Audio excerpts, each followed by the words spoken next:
He, as an individual artist, has brought so much attention to his history, to his culture, through his music. You hear the voice and you know it's him. I don't know if anyone's ever been this famous before.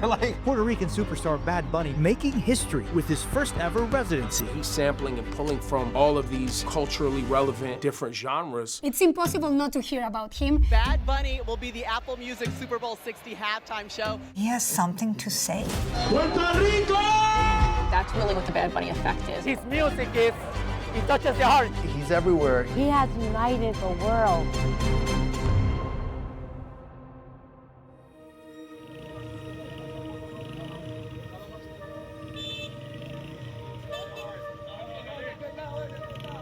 El efecto de Bad Bunny hacia mí es muy grande.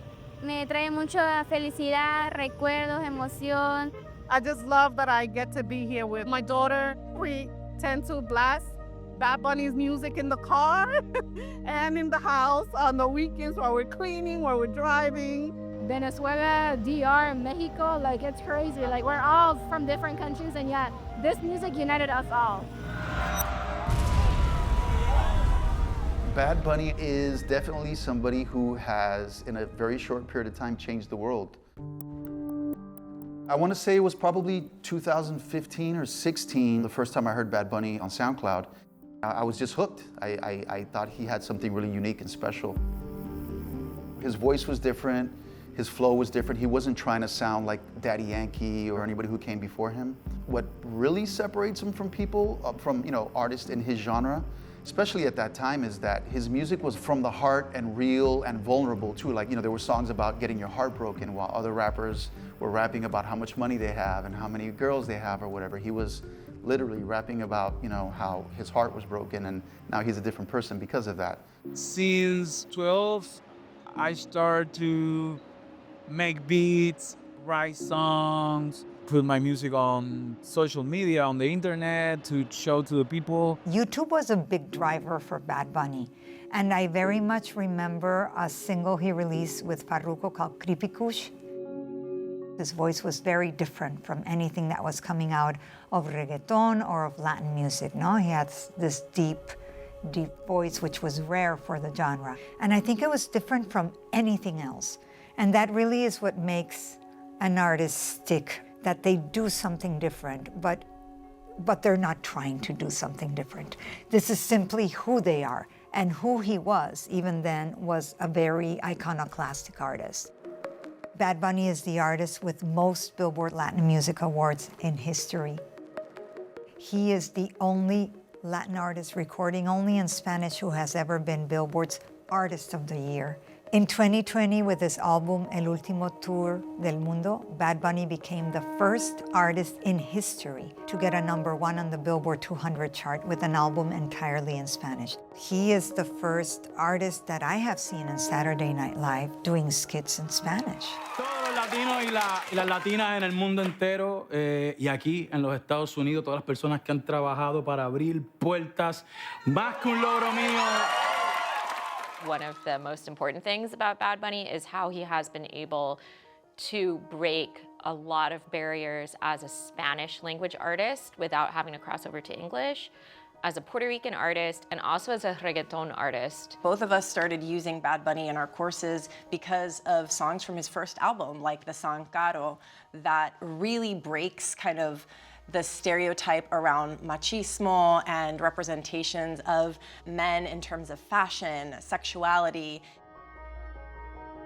He's always been pushing borders, and so it makes him a really interesting tool to use in courses. How do you think Bad Bunny has shifted global pop culture, pop music, and celebrity culture? He is very unapologetic. Like, I don't want to speak English, I'm not gonna sing in English, and so I thought that was really awesome. Bad Bunny really has used his platform to create change and to do good for Puerto Rico. Donde quiera que yo iba a cantar en mi gira de Europa, había gente con la bandera de Puerto Rico que donde quiera que la veo en el mundo entero siempre me causa un orgullo increíble. Así que gracias Puerto Rico.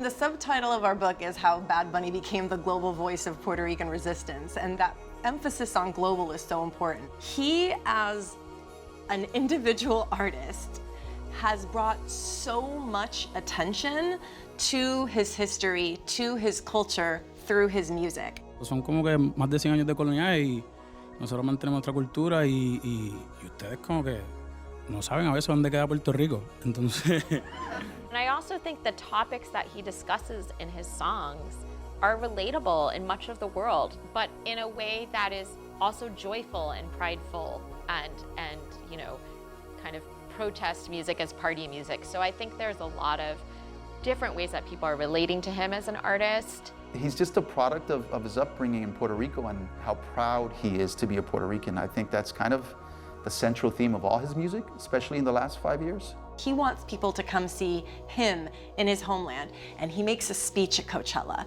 when he says, Y el que quiera conocerme de verdad, yo lo invito a mi casa. ¿Quién quiere conocerme? In 2023, we're already seeing him kind of hint, I'm gonna be doing something there. We don't know what it is yet. We get that invitation in the summer of 2025.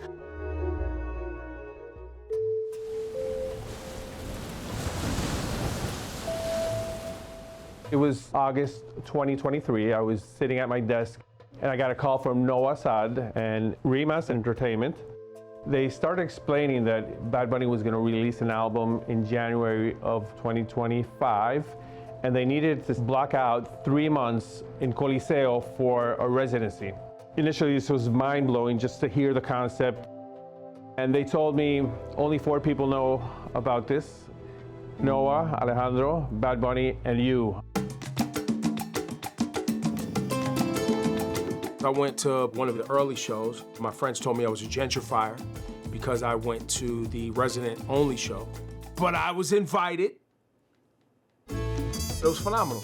Outside was its own spectacle of culture, celebration of heritage. All throughout, you know, San Juan was just vibes, man. Everybody's just having fun. Puerto Rican flags. I swear, like I was like texting my husband, I want to move to Puerto Rico. I don't know how to explain it.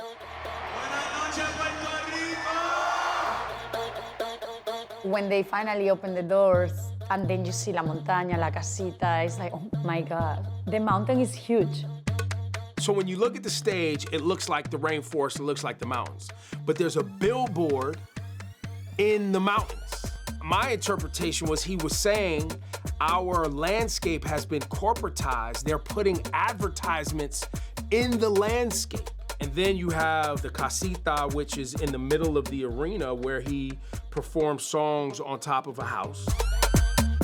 People were just partying and crying and hugging. There's a moment, I believe, during the show that he says to hug the person that you have like close by. Look at this. We were like crying, hugging each other. It's such a pleasure to show my culture, my country, my land, right there in my house. The residency in Puerto Rico was very special, and as with everything that he does, it's very intentional. Like, hey, instead of me taking my culture to the world, I want people to come to my island and experience it firsthand, and he wanted the people of the island to benefit from it. Hundreds of thousands of fans are going to this residency in what's projected to be a financial boom for Puerto Rico. This is huge for Puerto Rico, especially an island that has struggled economically a lot. By having Bad Bunny there, you know, big international artists, you're bringing in all these fans from abroad who are acting as patrons to, you know, local restaurants, hotels. There's a lot of opportunity there to stimulate the local economy. Has Puerto Rico ever seen something of this scale? The short answer is no. They have not. La residencia de Bad Bunny, de los conciertos que realizaron en el verano, fue muy positivo para nosotros, especialmente este tipo de propiedad. En lo particular, tuvimos un 20% más de ventas. I took advantage of our name, that is Tia, and I clicked with Titi Me Preguntó, which is a Bad Bunny song. Pregúntale a Titi was an initiative we started to recommend places here in Puerto Rico. We did different beaches, hotels, cafes, and it was a hit. People loved it. We even had a spike of 20,000 more followers on Instagram.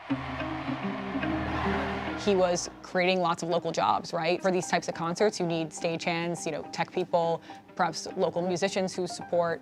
But then we also have this kind of like shadow economy that benefits as well from everything that's occurring around the concert venue. This really allowed these businesses to generate a significant amount of income. Nuestros negocios realmente todos prosperaron porque si tú comparas, ¿verdad?, los números de años pasados, te vimos el doble de lo que usualmente vemos porque es una temporada baja. Así que realmente en los Café Comunión, como sé que otros muchos negocios, tuvieron números que tal vez no habíamos tenido antes. Then you had local artists who were designing some of the merch that was being sold at the concert venue. So basically here I have the La Residencia shirt. This was one of the most selling one. This is the famous ticket that everyone was sleeping outside the day before to get. I designed all of the elements. They're all from the original artwork, all hand-painted, hand-drawn, and then digitalized. Because of the Bad Bunny residency, I've now felt empowered to value myself and my work a lot more. I think he wanted to give locals a voice. I find that kind of magical. I really respect him for that. Yo creo que nadie esperaba que la residencia de Bad Bunny fuera el evento tan increíble que fue. Ya veníamos previamente tratando de realzar la importancia de las industrias creativas, de nuestra música, del entretenimiento, en todo lo que nos distingue, ¿verdad?, por ser puertorriqueños. The residency really wanted to promote Puerto Rico in all senses, as a tourist destination, as a creative hub. It was a circular economy. The intention was to keep the money locally. At the beginning, when this was announced, the initial estimates from local economists was that it was going to have an economic impact of $100 million. And it was just mind-blowing hearing those numbers, when in truth, you know, the actual economic impact was way higher than that. Wells Fargo put the estimated impact of Bad Bunny's residency at somewhere around $400 million. That's quite a considerable impact.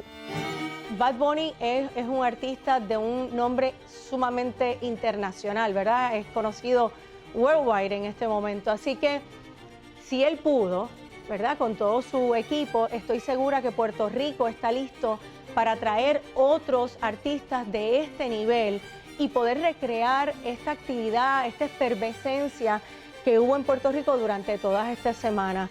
And then I thought, what else can Bad Bunny do to top this? No way, that's like impossible. And she's like, no, it's not impossible, it just happened. During the 30-night residency, I thought, what else can Rimas do? What else can Bad Bunny do to top this? And then they announced Una Más, a live stream via Amazon to a global audience. The show that we live streamed from Amazon was a surprise show.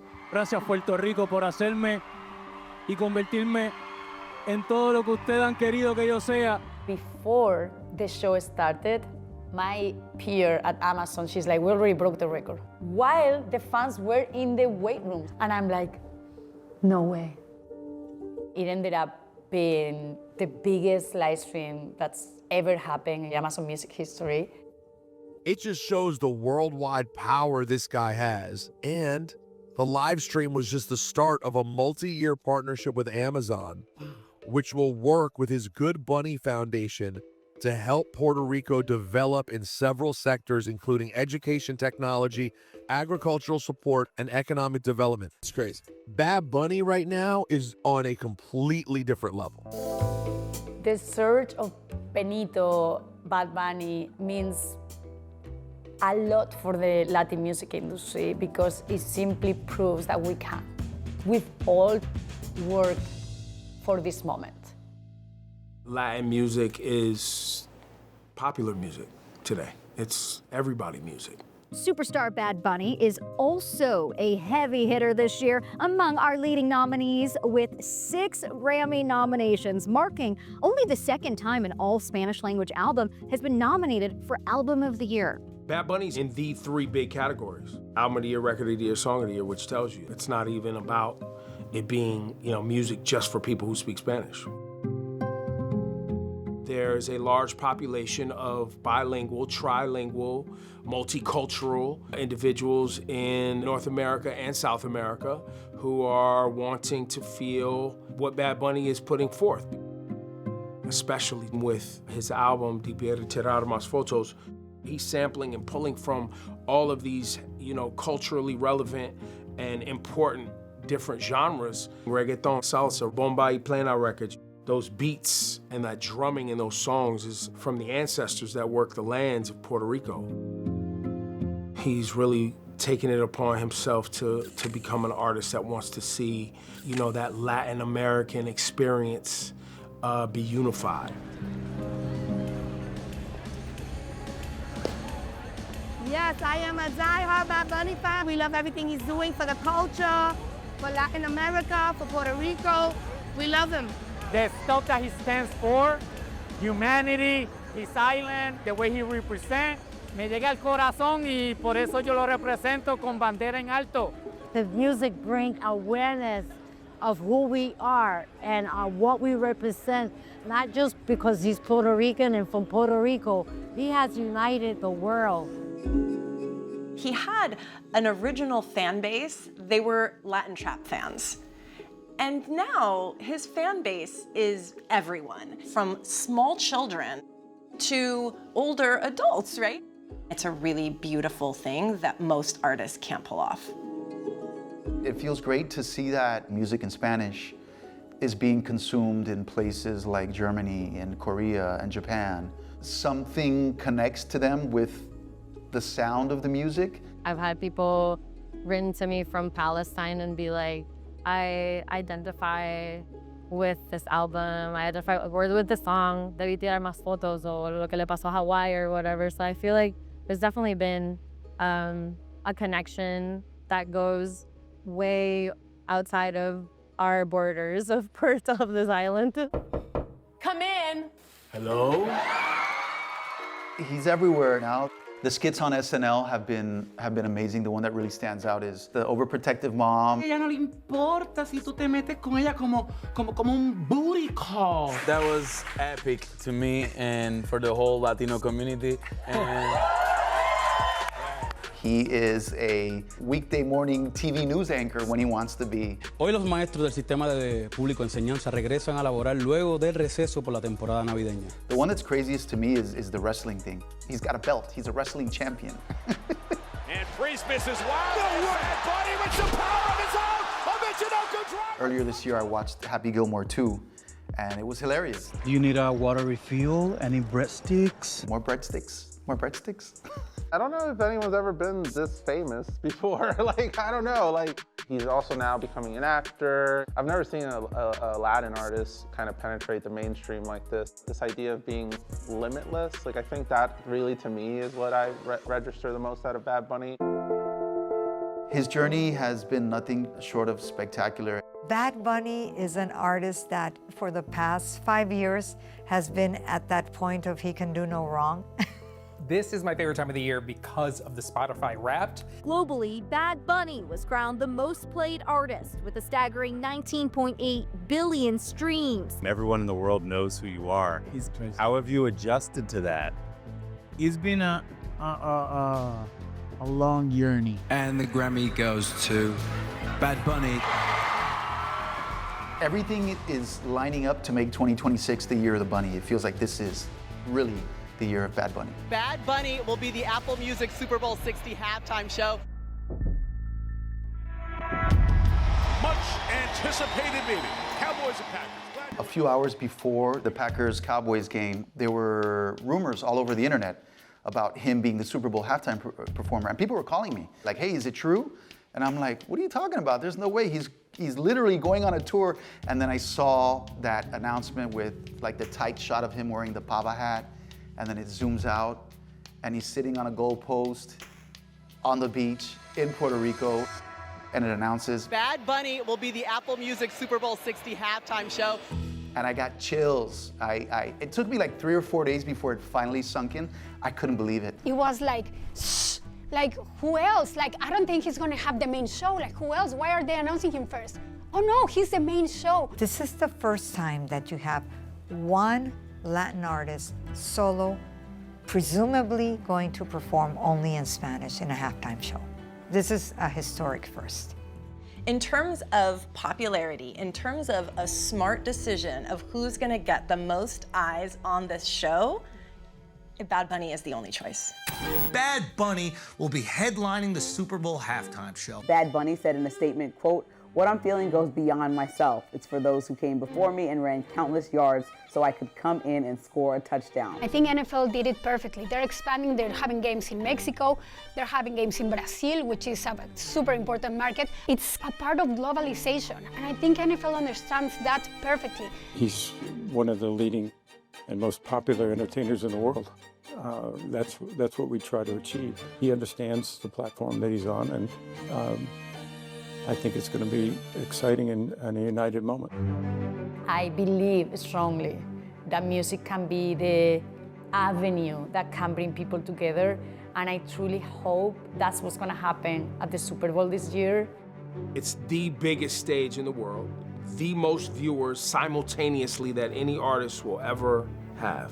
Because he kind of has all these different sort of eras in his career with his sound, with his look, with the messages of his songs, it's always really hard, I think, to make any kind of prediction of what's gonna happen. It's also only 13 minutes. It challenges an artist to hit all the high notes, as well as delivering something that is digestible for mass amounts of people.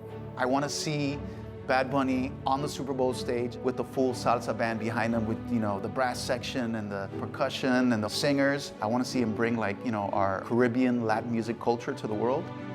I mean, me personally, I hope Bad Bunny comes out with those African drums. I want to see those African drums. I think this halftime show means that Latino culture is an intrinsic part of the cultural fabric of this country. I'm expecting to see a lot of celebration of the Hispanic culture unapologetically. So I think that's so important, and he carries that with perfection. I think about, my children, like how awesome to have this person up there who's like, I speak Spanish, I'm from Puerto Rico, I sing reggaeton, like I am me, and that's it. And it's a good thing to be Latino in this world. I assure you, it's going to be a great halftime show.